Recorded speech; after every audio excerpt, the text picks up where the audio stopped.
Hello guys and welcome back for another tutorial. Today I will show you how to change your Shopify store location very easily and fast. And to do so, let's go to the settings button in the bottom left corner, click on it once, and here go to the locations button here. So as you can see, I have the shop location in Tunisia and I want to change it to Switzerland, for example.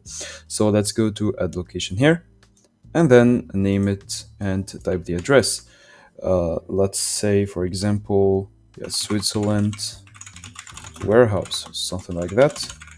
And here click on done. Then for the address, let's put Switzerland and street and house number. It doesn't really matter, let's type whatever. Here for the postal code, I will type something random. And here Geneva. For the phone, you're not obliged to write a phone number. So click on save and then click on here, then mark as valid. After that, close this and go back to the locations. Oh, you have to save it first, right?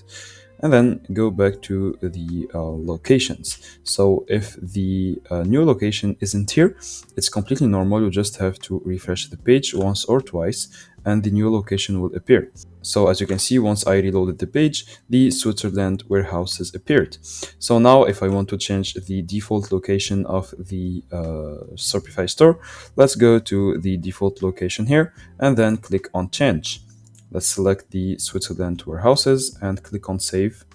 And that's it. Now, if you want to change it again, you can go to change and make it to shop location Tunisia or whatever you want. So that's it, guys. I hope you enjoyed this tutorial. Don't forget to like and subscribe if it helped you.